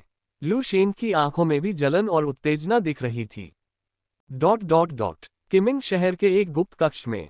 कक्ष के अंदर एक विशेष केबिन था जो नीले तरल पदार्थ से भरा हुआ था और जिसमें से विशाल ऊर्जा आभा निकल रही थी। म्यू बिन केबिन के पास भाव शून्य होकर खड़ा था। म्यू बिन के पीछे एक दुबला पतला व्यक्ति चुपचाप खड़ा था। उसने केबिन से कहा, इतने समय के बाद आखिरकार फाउंडेशन एस्टेब्लिशमेंट केबिन में फाउंडेशन एस्टेब्लिशमेंट स्पिरिट लिक्विड पूरी तरह से इकट्ठा हो गया है। एक बार जब आप फाउंडेशन स्थापना केबिन से बाहर निकलेंगे तो आप टियर 3 फाउंडेशन स्थापना क्षेत्र में कदम रख पाएंगे। आपकी प्रतिभा के साथ तियान की प्रशिक्षण शिविर के लिए योग्यता प्राप्त करना आपकी पहुंच में है। दुबला पतला अधेड़ आदमी बोला, उसके चेहरे पर मुस्कान आ गई। म्यू बिंग भाव शून्य रहे, बस थोड़ा सा सिर हिलाया, फिर केबिन की ओर चले गए, कुछ नंबर डाले और केबिन का दरवाजा अपने आप खुल गया। विशाल ऊर्जा आभा और भी अधिक प्रबल हो गई। म्यू बिंग केबिन में चली गई। नीले फाउंडेशन स्थापना आत्मा द्रव में भीगते हुए अपनी साधना तकनीक का अभ्यास कर रही थी।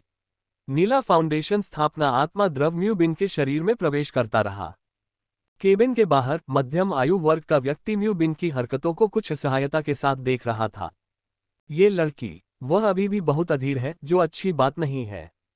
अधेड़ उम्र के व्यक्ति ने अपना सिर हिलाया और फिर चुपचाप कक्ष के दरवाजे पर खड़ा होकर पहरा देने लगा। धीरे धीरे समय बीतता गया और यह स्पष्ट नहीं हो पाया कि कितना समय बीत गया था। केबिन में रखे नीले रंग के फाउंडेशन एस्टेब्लिशमेंट स्पिरिट लिक्विड का रंग हल्का होता गया। ये लगभग पारदर्शी हो गया। अचानक केबिन के अंदर से एक मजबूत आभा उभरी। मध्यम आयु वर्ग के व्यक्ति की आंखें तुरंत चमक उठी। वह टूट गई है। जैसे ही मध्यम आयु वर्ग के व्यक्ति की आवाज धीमी हुई, केबिन का दरवाजा अचानक खुल गया और म्यू बिंग से एक मजबूत आभा निकली जिसने पूरे कक्ष को घेर लिया। आपको कैसा लगता है? अधेड़ उम्र के आदमी ने मुस्कुराते हुए पूछा। म्यू बिंग ने धीरे से अपनी आंखें खोली, अपने शरीर को तानकर केबिन से बाहर निकली और हल्के से कहा, बुरा नहीं है। बोलने के बाद म्यू बिंग ने मध्यम आयु वर्ग के व्यक्ति की आंखों में देखा और पूछा, गुरुजी, मैं गोल्डन कोर दायरे में कब प्रवेश कर सकता हूं? मध्यम आयु वर्ग का व्यक्ति अधिकाधिक असहाय होता गया। वह म्यू बिंग के गुरु थे और साथ ही क्यूमिन सिटी डिफेंस आर्मी के संरक्षक दूत, टियर 4 गोल्डन कोर दायरे में एक शक्तिशाली व्यक्ति, लू हेचुआन। वह पूरे किमिन शहर में शीर्ष अस्तित्वों में से एक था। यदि आप अपने व्यक्तित्व को संयमित नहीं रखेंगे तो देर सवेर आपको इसका खामियाजा भुगतना पड़ेगा। लू हेचुआन ने कुछ भावुकता महसूस करते हुए अपना सिर हिलाया। मानव महासंघ की साधना प्रणाली की साधना तकनीकें मानव महासंघ के सहयोगी 10,000 कानून दाव संप्रदाय से गैलेक्टिक जीवन रूप अमर द्वारा प्राप्त की गई थी। 10,000 कानून दाव संप्रदाय की साधना तकनीकों की तुलना में मानव संघ की साधना प्रणाली की तकनीकें एक त्वरित समाधान की तरह लगती थीं। प्रारंभिक अवस्था में खेती की गति बहुत तेज थी, लेकिन इसके परिणामस्वरूप एक घातक दोष भी उत्पन्न हुआ। मानव संघ की साधक प्रणाली के अंतर्गत अधिकांश साधक स्वभाव के मामले में अपने लोक स्तर के अनुरूप नहीं रह पाते थे। शुरुआती चरणों में यह कोई समस्या नहीं थी, लेकिन बाद के चरणों में पहुंचने पर या लोग बाधाओं को पार करते समय वे अपने स्वभाव के अनुरूप न रह पाने के कारण असफल हो सकते थे। म्यू बिंग, उसका स्वभाव अभी भी थोड़ा अधीर था, विशेषकर अभी अभी दिए गए उस बयान के बाद। हालांकि म्यू बिंग ने लू हेचुआन की बातों की परवाह नहीं की, उसने बस अपने मालिक को शांति से देखा। लू हेचुआन और भी असहाय हो गया। कुछ देर सोचने के बाद उसने धीरे से कहा, 30 साल। हालांकि आपकी प्रतिभा अच्छी है, लेकिन फाउंडेशन इस्टेब्लिशमेंट और गोल्डन कोर के बीच उत्कृष्टता के लिए पहली बड़ी बाधा है। अगर आप अपने स्वभाव पर संयम नहीं रखेंगे तो शायद 30 साल बाद भी आप आगे नहीं बढ़ पाएंगे। ये सुनकर म्यू बिंग ने अपना सिर नीचे कर लिया और चुप हो गई। इसे चबाकर आप अपने शुगर लेवल को कैसे नियंत्रित कर सकते हैं? ज़ेस्ट्राडार। उसने यह उम्मीद नहीं की थी कि उसका मालिक ऐसा जवाब देगा। थोड़ी उदास म्यू बिंग को देखकर लू हेचुआन ने उसे दिलासा दिया, ये तुम्हारे लिए भी अच्छी बात है। अपने स्वभाव को संयमित करना हम साधकों के लिए एक आवश्यक प्रक्रिया है। उच्चतर लोक की ओर बढ़ने के लिए बहुत उत्सुक मत हो। अभी तुम्हारे लिए सबसे महत्वपूर्ण बात सर्वनाश प्रशिक्षण शिविर के लिए योग्यता प्राप्त करना है। म्यू बिंग ने धीरे से अपना सिर उठाया, उसकी अभिव्यक्ति शांत हो गई। सर्वनाश प्रशिक्षण शिविर के लिए योग्यता, ये निश्चित रूप से मेरी है। युकाई हाई स्कूल के एक गुप्त कमरे में लू शेंग एक फ्यूटन पर पालथी मारकर बैठा था। उसके शरीर में असीम क्यूई रक्त प्रवाहित हो रहा था। उसके पीछे सच्चे मार्शल बॉडी का भ्रूण रूप धीरे धीरे उभर रहा था, जिससे एक शक्तिशाली आभा फैल रही थी जो गुप्त कक्ष में व्याप्त थी। लू शेंग ने अपने क्यूई रक्त को नियंत्रित किया, दीर्घायु तकनीक का संचालन किया और धीरे धीरे अपने शरीर में एक मेरिडियन की ओर बढ़े। टकराना। लू शेंग के शरीर के भीतर से एक धीमी सी आवाज आई। इसके तुरंत बाद क्यूई रक्त उस मध्याह्न रेखा में प्रवाहित हुआ और तुरंत उसमें प्रवेश कर गया। क्यूई रक्त का प्रवाह जारी रहा और क्यूई रक्त की शक्ति से मेरिडियन को मजबूत किया गया। जब मेरिडियन को चरम सीमा तक मजबूत किया गया तो लू शेंग के शरीर के भीतर से धीरे धीरे एक शक्तिशाली आभा फैल गई और उसके पीछे सच्चे मार्शल शरीर के भ्रूण रूप के भीतर रक्त रंग की एक रेखा धीरे धीरे रक्त रंग की हड्डियों के माध्यम से प्रवाहित हुई। 100 शिराएं पूरी हुई। लू शेंग ने धीरे से अपनी आंखें खोली, उसके मुंह के कोनों पर एक हल्की सी मुस्कान उभर आई। उसके सामने सिस्टम पैनल धीरे धीरे उभर कर आया। नाम लू शेंग। व्यवसाय मार्शल आर्टिस्ट। क्षेत्र 100 शिरा क्षेत्र 1100। दीर्घायु तकनीक 1100 LV3। 5 तत्व मुट्ठी अधिकतम डिंग अग्नि क्षेत्र जिया लकड़ी क्षेत्र। बेसिक मैकेनिकल प्रोस्थेटिक रखरखाव 8810 LV5। बेसिक मार्शल आर्ट महारत 1100 LV2। अब 100 शिराओं के नाम से प्रदर्शित क्षेत्र अनुभाग को देखते हुए लू शेंग के मुंह पर मुस्कान और भी अधिक स्पष्ट हो गई। आखिरकार 100 शिराओं तक पहुंच गया। यहां तक कि शिक्षक गाओ फैंग भी 100 शिराओं के दायरे में ही है। मुझे आश्चर्य है कि अब हमारे दायरे में कितना अंतर आ गया है। अनजाने में ही लू शेंग और गाओ फैंग के बीच का अंतर काफी कम हो गया था। जहां तक वास्तविक युद्ध शक्ति का सवाल है, वह शायद गाओ फैंग से पहले ही आगे निकल चुका था। बुरा नहीं, बुरा नहीं। उसके बगल में जियांग हे ने संतुष्ट मुस्कान के साथ लू शेन को देखा। आपकी प्रतिभा के साथ 100 शिराओं की पूर्णता तक पहुंचना बस समय की बात है। आपने सच्चे मार्शल शरीर के भ्रूण रूप को भी संघनित कर दिया है। एक बार सच्चा मार्शल शरीर पूर्णता तक पहुंच जाए तो आप सबसे तेज गति से स्वर्ण शरीर तक पहुंच सकते हैं। मेरा अनुमान है कि 5 वर्षों के भीतर आप निश्चित रूप से स्वर्ण शरीर क्षेत्र में एक शक्तिशाली व्यक्ति बन जाएंगे। जियांग हे के शब्द प्रत्याशा से भरे थे। यदि कोई जियांग हे की बातें सुन ले तो उसे बहुत आश्चर्य होगा। आखिरकार पारलौकिक लोगों के लिए टियर 3 से टियर 4 तक संक्रमण एक महत्वपूर्ण बाधा है, और टियर 6 से टियर 7 तक पहुंचना एक और बड़ी बाधा है। प्रत्येक बाधा को पार करने के लिए पारंगत व्यक्तियों को काफी समय लगाना पड़ता है। यदि प्रतिभा अपर्याप्त है तो व्यक्ति अपने पूरे जीवनकाल में कभी भी बाधा को पार नहीं कर पाएगा।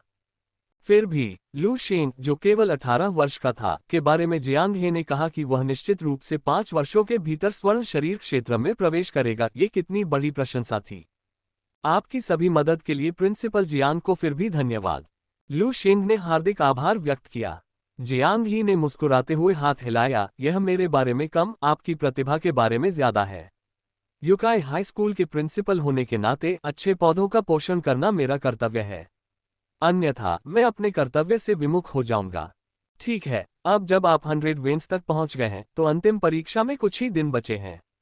आप एपोकैलिप्स ट्रेनिंग कैंप के लिए योग्यता हासिल कर पाएंगे या नहीं, यह अगले कुछ दिनों पर निर्भर करता है।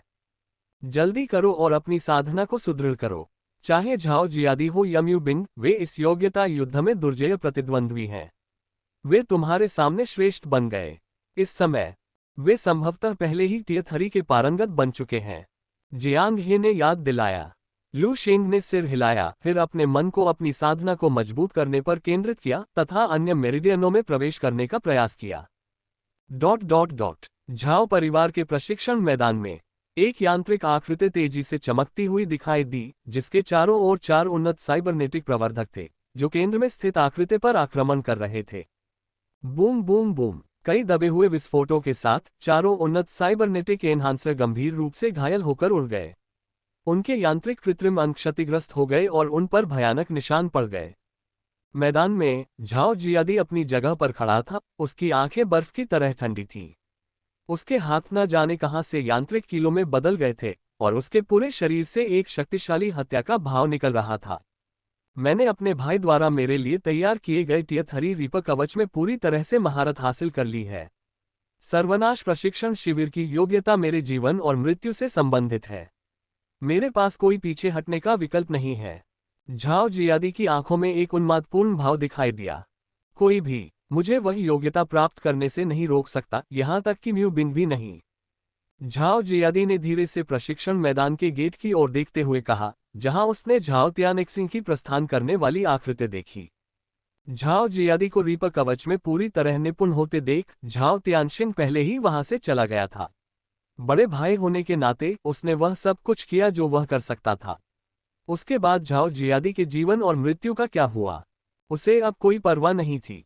उसे जिस बात की परवाह थी वह थी भावना के अंतिम धागे को काटना और अपना स्वयं का स्वर्गारोहण समारोह पूरा करना। प्राचार्य, एनिग्मा प्रशिक्षण शिविर के बारे में क्या बात है?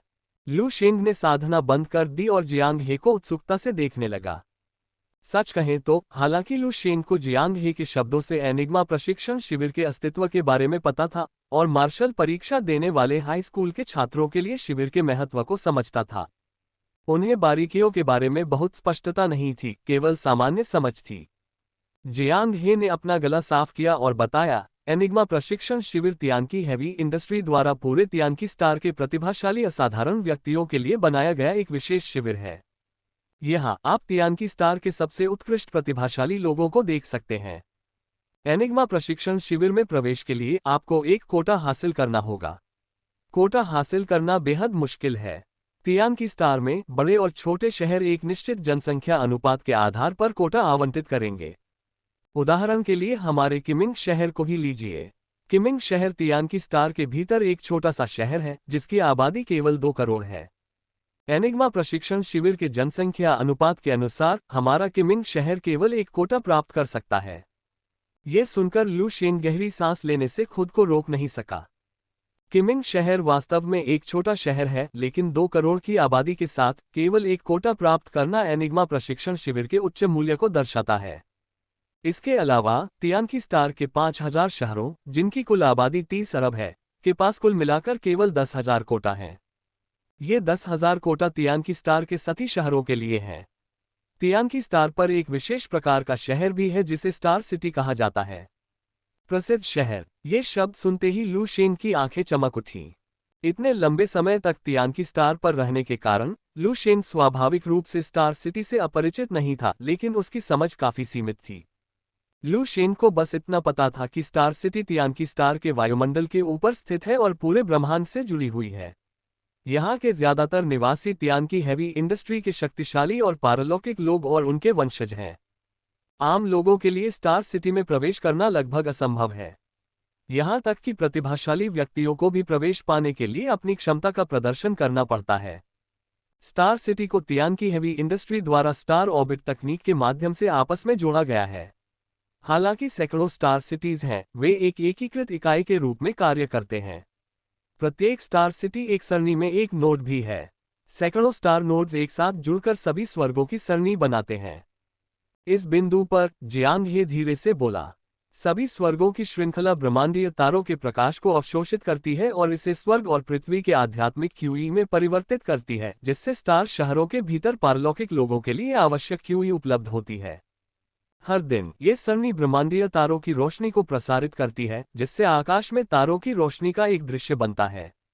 जब ये दृश्य घटित होता है तो स्टार सिटी में आध्यात्मिक क्यूई की सांद्रता बढ़ जाती है, जो एक अनोखा तमाशा बन जाता है। जब जियांग हे ने यह बात कही तो लू शेंग ने उसके चेहरे पर पुरानी यादों का भाव देखा।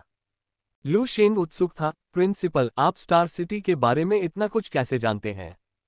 जियांग हे ने कड़वाहट से मुस्कुराते हुए अपना सिर हिलाया, क्योंकि मैं एक स्टार सिटी में रहता था, लेकिन बाद में मेरी प्रतिभा समाप्त हो गई और चौथा स्तर वह सर्वोच्च स्तर था जिस तक मैं अपने जीवनकाल में पहुंच सकता था। स्टार सिटी में भी संसाधन प्रतिस्पर्धा के माध्यम से प्राप्त होते हैं। मैं अन्य पारलौकिक लोगों के साथ प्रतिस्पर्धा नहीं करना चाहता था, इसलिए मैंने स्टार सिटी में रहने के लिए अपनी योग्यता छोड़ दी, किमिंग सिटी लौट आया और शिक्षा मंत्री और यूकाई हाई स्कूल का प्रधानाचार्य बन गया। ये सुनकर लू शेंग को समझ आ गया। इसके अलावा स्टार सिटीज तियानकी हैवी इंडस्ट्री द्वारा स्थापित एक महत्वपूर्ण रक्षा क्षेत्र भी है।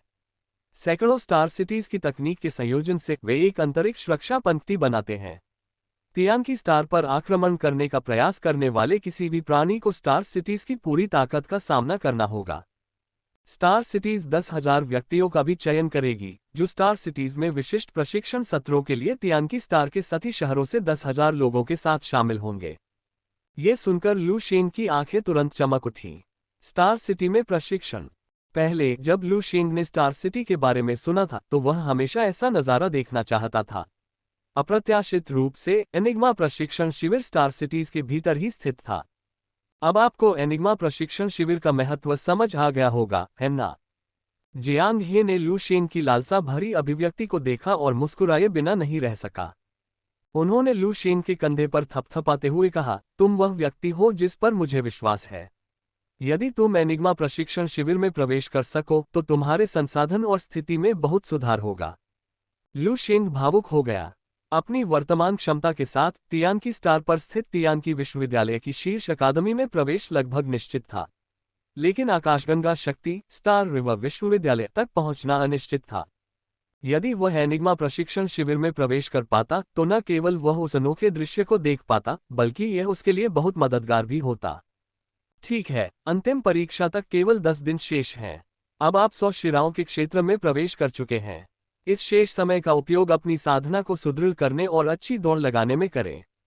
इन आखिरी 10 दिनों में मैं आपकी मदद करने की पूरी कोशिश करूंगा। अगर आप एनिग्मा ट्रेनिंग कैंप में शामिल हो सकें तो इससे यूकाई हाई स्कूल का भी नाम रोशन होगा। जियांग ही बोलते हुए उसने एक वर्चुअल पैनल खोला। कुछ स्वाइप करने के बाद एक फाइल लू शेंग को भेज दी गई। हालांकि मुझे आपकी क्षमता पर विश्वास है, फिर भी अपने दुश्मन को जानना हमेशा बुद्धिमानी होती है। खुद को और अपने दुश्मन को जाने और आप कभी पराजित नहीं होंगे। ये झाओ जियादी और म्यू बिंग की प्रोफाइल हैं। इस दौरान उनका अच्छी तरह से अध्ययन करें और देखें कि क्या वे आपसे मिलने पर आपकी कुछ मदद कर सकते हैं। लू शेंग ने जियांग हे द्वारा अपने व्यक्तिगत टर्मिनल पर भेजी गई फाइल को देखा, सिर हिलाया, फाइल खोली और म्यू बिंग और झाओ जियादी को समझना शुरू किया। आगामी अवधि में लू शेंग ने जियांग ही द्वारा उपलब्ध कराए गए संसाधनों के साथ अपनी साधना को मजबूत किया तथा अपनी शक्ति को यथासंभव बढ़ाने के लिए अधिक से अधिक मेरिडियनों को जोड़ने का प्रयास किया।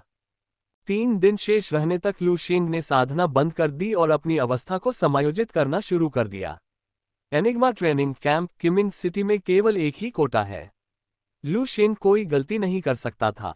आखिरकार, चाहे वह झाओ जियादी हो या म्यू बिंग, वे इस कोटा लड़ाई में लू शेंग के लिए सबसे खतरनाक प्रतियोगी हैं। पलक झपकते ही 3 दिन बीत गए। लू शेंग अपने बिस्तर पर पालथी मारकर बैठ गया और अलार्म घड़ी की आवाज सुनकर धीरे से उसकी आंखें खुली।